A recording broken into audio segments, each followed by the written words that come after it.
कहानी एक ऐसे हरामी बच्चे के ऊपर आधारित है जिसमें इतनी ज्यादा हवस भरी होती है कि वो अपनी माँ के साथ साथ उसकी सहेलियों को भी रगड़ डालता है। इसके बाद वो बच्चा और क्या क्या कारनामे करता है ये हम आज की इस एक्सप्लेनेशन में देखने वाले हैं। आज मैं जिस फिल्म को एक्सप्लेन करने वाला हूँ उसका नाम है द लिटिल मैन और ये फिल्म 2006 में रिलीज हुई थी। मूवी की शुरुआत में हमें एक जेल का सीन दिखाया जाता है जहाँ पर एक बहुत ही खूंखार और खतरनाक कैदी एक्सरसाइज कर रहा होता है।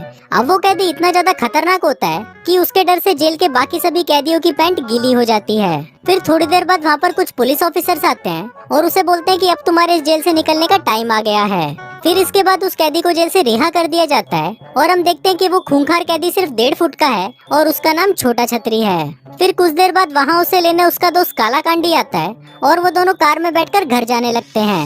रास्ते में छोटा छतरी काला कांडी को बोलता है कि अब उसे पैसे कमाने हैं इसलिए उसे एक नौकरी की जरूरत है। पर इस पर काला कांडी उसे बोलता है कि उसके पास एक ऐसा काम है जिसको पूरा करने पर उनको $1 मिलियन मिलेंगे और उसको करने के बाद उन्हें पूरी जिंदगी कुछ भी काम करने की जरूरत ही नहीं है। अब इतने पैसों के बारे में सुनकर छोटा छतरी भी हैरान हो जाता है और वो काला कांडी को बोलता है कि वो ये काम करने के लिए तैयार है। दूसरी तरफ हम एक कपल को देखते हैं जिसमें हस्बैंड का नाम कालिया होता है और वाइफ का नाम चुटकी होता है। वो दोनों एक रेस्टोरेंट में अपने बच्चे को लेकर झगड़ा कर रहे होते हैं क्योंकि बहुत कोशिशों के बाद भी कालिया की काली पिचकारी में इतना दम नहीं था कि वो चुटकी को माँ बना सके और इसी वजह से वो दोनों काफी परेशान रहते हैं और हमेशा एक दूसरे से लड़ते रहते हैं। इसके बाद हम काला कांडी को देखते हैं जो एक ज्वेलरी शॉप के बाहर आता है और छोटा छतरी को बताता है कि हमें यहाँ से एक डायमंड चुराना है।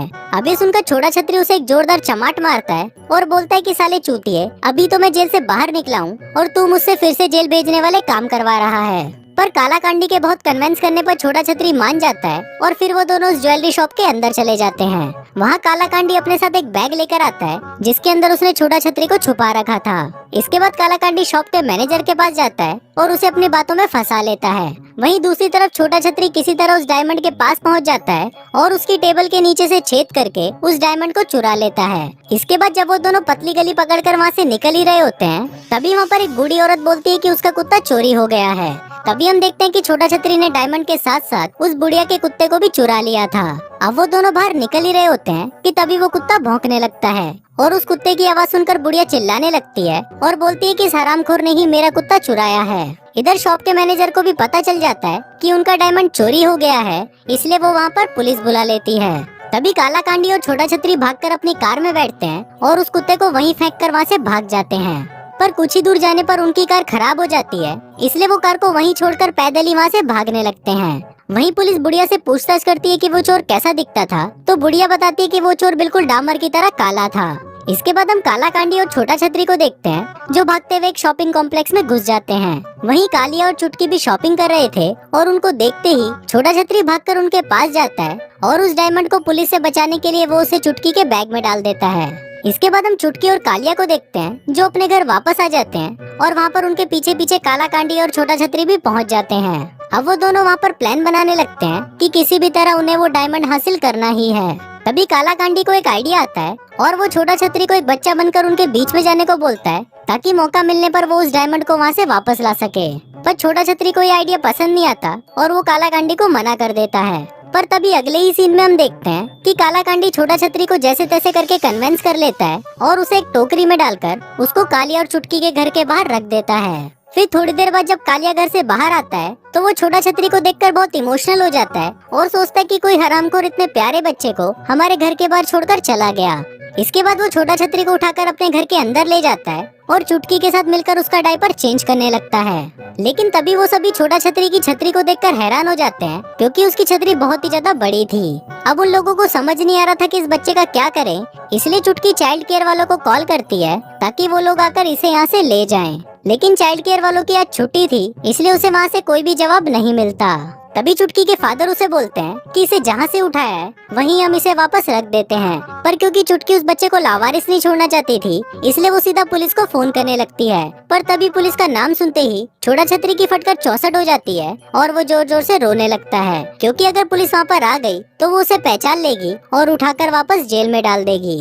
इधर कालिया और चुटकी उसे रोते हुए देखकर सोचने लगते हैं कि शायद ये बीमार है इसलिए वो उसे डॉक्टर के पास ले जाते हैं। इसके बाद डॉक्टर छोटा छतरी को चेक करता है और देखता है कि उसके शरीर पर बहुत सारे कट और टैटू के निशान बने हुए हैं अब डॉक्टर को छोटा छतरी में कुछ गड़बड़ी लग रही थी, पर तभी चुटकी और कालिया उसे बोलते हैं कि शायद इस बच्चे के पेरेंट्स बहुत ज्यादा बुरे हैं और उन्होंने इस पर बहुत ज्यादा टॉर्चर किया है।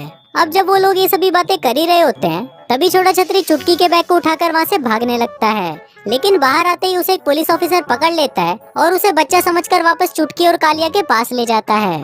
अब चुटकी उस पुलिस ऑफिसर को सारी बातें बताने लगती है, पर तभी छोटा छतरी चुटकी को मॉम कहकर पुकारता है, जिसको सुनकर चुटकी बहुत ज्यादा इमोशनल हो जाती है और वो पुलिस को कुछ नहीं बताती और इसके साथ ही वो छोटा छतरी को भी अपने पास रख लेती है। इसके बाद अगले सीन में हम टट्टूलाल नाम के एक आदमी को देखते हैं, जो कि एक गैंगस्टर होता है और उसने ही काला कांडी को वो डायमंड चुराने का काम दिया था, लेकिन काला कांडी ने अभी तक उसका काम पूरा नहीं किया। इसलिए टट्टूलाल उसे धमकी देता है कि अगर 7 दिनों में उसने वो डायमंड लाकर नहीं दिया तो वो उसके पिछवाड़े को खोलकर उसका चबूतरा बना देगा। वहीं दूसरी तरफ हम चुटकी को देखते हैं, जो कि छोटा छतरी को मिलाने के लिए अपने कुछ दोस्तों को घर पर बुलाती है, लेकिन जब वो सभी औरतें छोटा छतरी को देखती है तो वो थोड़ा हैरान हो जाती हैं, क्योंकि छोटा छतरी बाकी बच्चों की तरह नहीं था। इसके बाद चुटकी अपनी सहेलियों को लेकर किचन में जाती है, जहाँ पर छोटा छतरी उसकी एक सहेली को हवस भरी नजरों से देखने लगता है। इसके बाद वो उसकी सहेली के पास जाता है और उसे गोदी में उठाने के लिए बोलता है। फिर जब वो औरत उसे अपनी गोदी में उठाती है तो छोटा छतरी उसके दोनों संतरों को देखकर बहुत एक्साइटेड हो जाता है और उन्हें पकड़ने की कोशिश करता है, पर क्योंकि वो संतरे बहुत ज्यादा बड़े थे इसलिए वो छोटा छतरी के हाथ में नहीं आ पाते।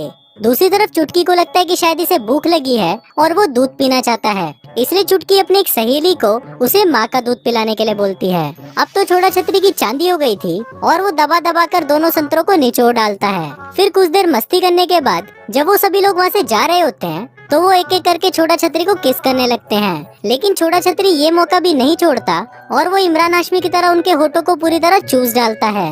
फिर थोड़ी देर बाद चुटकी उसे अपने रूम में ले जाती है और उसके कपड़े चेंज करके उसे सुला देती है। फिर आधी रात को जब सभी लोग सो जाते हैं तो छोटा छतरी उस हीरे को ढूंढने लगता है और साथ ही वो काला कांडी को भी फोन करने लगता है, लेकिन तभी वहाँ पर चुटकी का बाप उठ जाता है और वो उसे चोर समझकर उस पर गन पॉइंट कर देता है, लेकिन तभी वहाँ पर काली आ जाता है और वो अपने ससुर को समझाकर छोटा छतरी को वहाँ से ले जाता है। फिर अगले दिन जब चुटकी नींद से उठती है तो वो कालिया को पूरी रात बिना रुके घचाघच करने के लिए थैंक यू बोलती है, लेकिन तभी कालिया उसे बताता है कि मैंने तो कल रात तुम्हारे साथ घचाघच किया ही नहीं। अब यहाँ पर कालिया को कुछ समझ नहीं आ रहा था, पर हम व्यूवर्स अच्छी तरह समझ जाते हैं कि कल रात छोटा छतरी ने दबा दबा कर चुटकी के साथ घचाघच किया है। फिर इसके कुछ देर बाद चुटकी तैयार होकर ऑफिस चली जाती है और यहाँ पर हमें पता चलता है कि घर चलाने के लिए सिर्फ चुटकी ही काम करती है और वहीं उसका हस्बैंड पूरे दिन घर पर सोता रहता है। लेकिन इस बार वो छोटा छतरी को घुमाने के लिए पार्क में लेके जाता है और वहाँ पर वो अपने दोस्तों के साथ बैठकर बातें करने लगता है। वहीं दूसरी तरफ छोटा छतरी के पास काला कांडी आता है और छोटा छतरी उसे बताता है कि टेबल के ऊपर जो बैग रखा है उसी के अंदर डायमंड है। फिर जब काला कांडी उस बैग को चुराने जाता है तो वो देखता है कि वहाँ पर एक नहीं बल्कि 3 बैग हैं। अब ये देखकर काला कांडी काफी कंफ्यूज हो जाता है और वो किसी एक बैग को चुराकर वहाँ से भाग जाता है। फिर काला कांडी उस बैग को टट्टूलाल के पास लेके जाता है और बताता है कि डायमंड इसी में ही रखा है, लेकिन जब टट्टूलाल उस बैग को खोलता है तो उसे वहाँ पर गंदे डायपर और खिलौनों के अलावा कुछ नहीं मिलता। अब ये देखकर टट्टूलाल और भी गुस्सा हो जाता है और वो काला कांडी को वहीं पर ही पकड़कर पेलने लगता है। इसके बाद हम कालिया को देखते हैं, जो छोटा छतरी को लेकर एक मैच देखने आया होता है। तभी मौका मिलते ही छोटा छतरी उस डायमंड को चुरा लेता है और इससे पहले कि कालिया उसे देखे वो उस डायमंड को निगल जाता है। फिर अगले दिन हम देखते हैं कि कालिया छोटा छतरी के आने की खुशी में अपने घर पर एक पार्टी रखता है, जहाँ पर सभी लोग छोटा छतरी के लिए बहुत सारे गिफ्ट्स और खिलौने लाते हैं। तभी वहाँ पर चुटकी के डैड भी आते हैं और वो छोटा छतरी को एक टेडी बियर गिफ्ट करते हैं।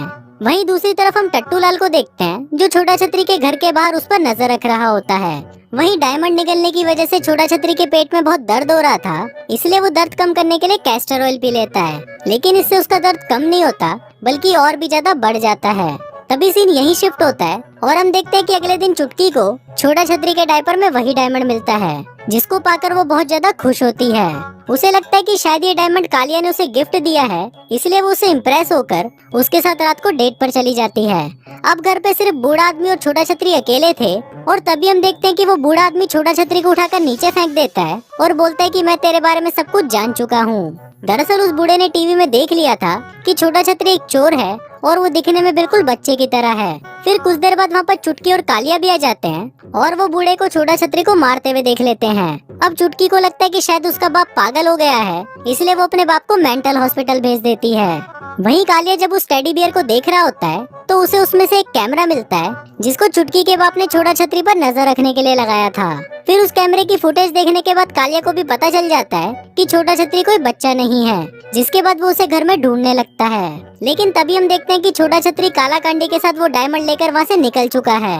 और फिर रास्ते में काला कांडी उसे बताता है कि आज रात टट्टूलाल कालिया और चुटकी के घर पर हमला करने का प्लान बना रहा है। लेकिन तभी ये सुनकर छोटा छतरी उसे वापस चलने के लिए बोलता है, क्योंकि अब वो कालिया से इमोशनली अटैच हो चुका था और वो उसे ऐसे ही मरने के लिए नहीं छोड़ सकता था। वहीं घर पर हम टट्टूलाल को देखते हैं, जो कालिया के पास आकर उससे वो डायमंड के बारे में पूछने लगता है। लेकिन कालिया को इस बारे में कुछ भी पता नहीं था। इसके बाद टट्टूलाल कालिया को मारने ही वाला होता है कि तभी वहाँ पर छोटा छतरी आ जाता है और वो टट्टूलाल और उसके साथियों को कुत्ते की तरह मारने लगता है।